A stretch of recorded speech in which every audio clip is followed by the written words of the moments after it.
Hola, buenas tardes. Mi nombre es Angie Kirama, estudiante de Trabajo Social. En el momento me encuentro con Camilo Velázquez, líder social del municipio de Santa Bárbara, en la vereda de Yarumalito.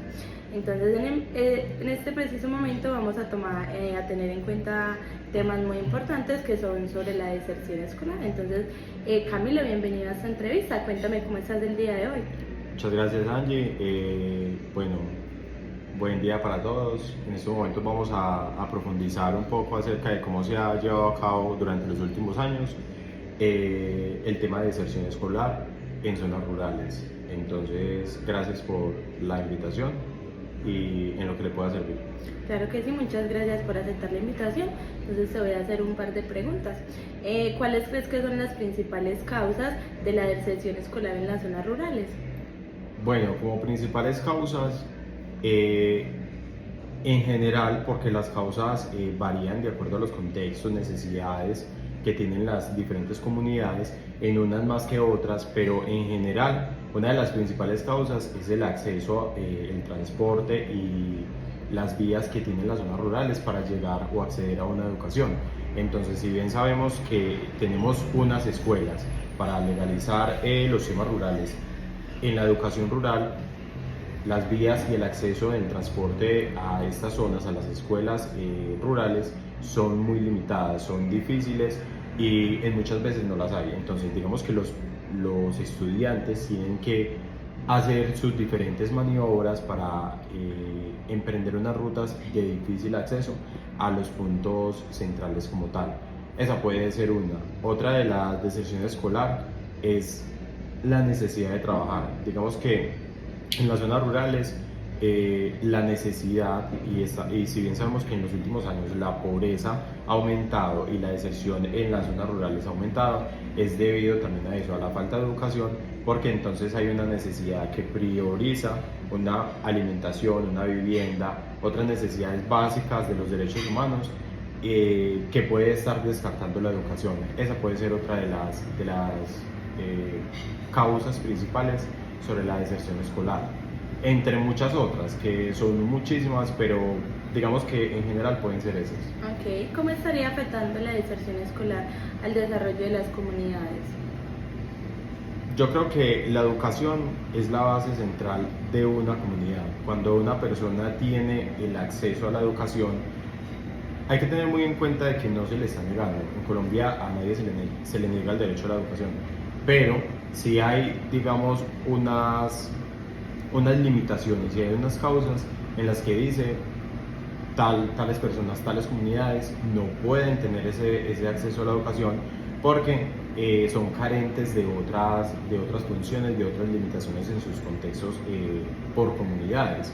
Entonces, cuando decimos que una persona no tiene educación, entonces estamos enfatizando en que la cultura sociodemográfica ya se está viendo afectada, porque entonces los recursos económicos, la canasta familiar, ya no se va a ver con esa misma Claro, línea. no solamente sería que no estén estudiando, sino que no van a tener las diferentes oportunidades como tal. Exacto, porque entonces ya no van a tener un derecho a una educación, a un salario bien remunerado. Digamos que en el campo pueden tener un salario muy bien remunerado. Pero Por el trabajo, pero igual no, la mayoría de personas que viven en el campo no tienen como tal las prestaciones, salud y todo ese tipo de cosas. Exacto. Que puede hacer una persona que sí ha estudiado y se ha formado. Entonces sí es un poco como más complejo. ¿Qué tipo de programas o políticas han sido efectivos en la prevención de la deserción escolar en las zonas rurales? El Ministerio de Educación Nacional como tal ha hecho la implementación de varias estrategias para que la educación llegue a toda Colombia, ¿cierto? Sí. Educación para todos es lo que se llama. Entonces, es una estrategia que se ha estado implementando. Varias fundaciones y varios programas de las distintas gobernaciones han hecho y han implementado estrategias para que la educación en las zonas rurales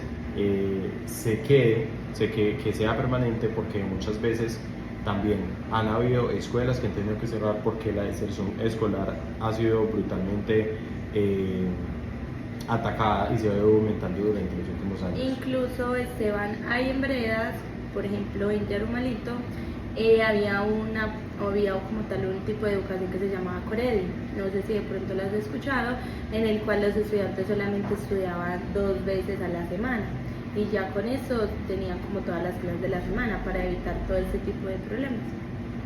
Y el Coredi es una institución que presta esa educación para las personas de extra edad. Ya podemos ver que en Yarumalito no está el programa de Coredi, porque ya la deserción en las personas adultas también ha ido en decadencia y ya son muy pocas las personas que están interesadas en la educación. Y más que todo porque se les fundamenta esa cultura de que los que están en el campo no tienen esos mismos derechos de las personas que están en el ciudad. Está bien, Camilo. Cuéntame qué cambios crees que serían necesarios en el sistema educativo para reducir la diserción escolar en las zonas rurales.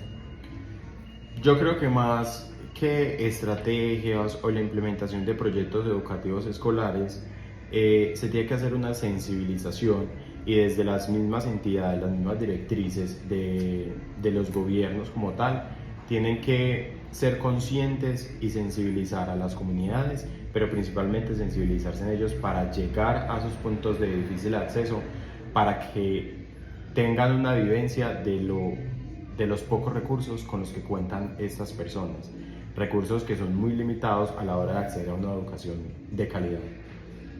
Ok. ¿Qué factores económicos, culturales o sociales influyen más que otros en la deserción de los estudiantes? Bueno, como ya le había dicho, la geografía como tal, los espacios físicos, son unos limitantes que son muy conscientes y son muy evidentes en la educación rural. La cultura se ha ido permeando también de estas comunidades al no tener los mismos derechos en cuanto a educación de calidad. Los recursos, los materiales académicos también son muy limitados, entonces son condiciones que se prestan para que no haya una educación como tal de calidad y haya aumentado durante los últimos años la deserción escolar en zonas rurales. Ok. ¿Tú crees que la distancia y el transporte escolar serían como el detonante para que los estudiantes no vuelvan a sus clases? Sí, muchas veces, yo creo que ya lo hemos hablado en varias partes de la entrevista, pero sí ha sido como un factor fundamental en cuanto a la deserción, porque hay personas que viven a 2, 3 horas digamos, de los centros educativos. Entonces, sí es una limitación muy grande. Hay algunas comunidades, y más que todo acá en Antioquia es muy fuerte, la Fundación Hogares Juveniles Campesinos. Como que ríe, déjeme hablar, quieta. Hogares Juveniles Campesinos es una fundación que es un centro de acopio para los niños campesinos que viven muy lejos y son acopios que están en las urbes digamos, de los cascos urbanos, sea en las cabeceras municipales o en los corregimientos. Los niños se quedan allí toda la semana, pero es como, más que todo es para enfrentar esa problemática de el difícil acceso a la educación, de la distancia de sus casas a los centros educativos. Entonces ya cuando ellos están ahí toda la semana les queda muy fácil, digamos, poder acceder a los centros educativos. Incluso Camilo, teniendo como tal esa ventaja, porque es una ventaja muy grande, es muy complejo porque muchos son niños que nunca se han separado de sus padres, de sus hermanos, y a estar pues en un lugar totalmente diferente a su entorno, pues otras comidas, otro ambiente, debe ser muy complejo. No solamente que van a tener fácil acceso a la educación, ¿cierto? Pero hay otros factores. Entonces ya puede que los niños, ya en vez de pensar de que van a estar bien, ya van a empezar a no querer ir a estudiar solamente por querer estar junto a sus padres. Porque imagínate un niño apenas en segundo de primaria, separándose de sus papás todas las semanas, algo complejo. Ahí es donde juega ya también las condiciones socioemocionales de las personas, y es algo que tampoco se tiene en cuenta en las familias campesinas. No se tienen en cuenta las condiciones socioemocionales, que son muchísimas en los niños y en los padres también. Entonces son factores que se tienen que tener muy en cuenta cuando carecen de las necesidades para poder acceder a los centros educativos. fue de muy buen agrado tener su presencia en este momento. De igual manera, la información que nos has compartido ha sido muy valiosa. Pudimos aprender que no es solamente como tal, por ejemplo, acá en Medellín, que tenemos pues el acceso a todas las cosas, ¿cierto? Sino que en las diferentes áreas del país como tal hay niños, personas sufriendo por diferentes cosas. De igual manera, muchas gracias.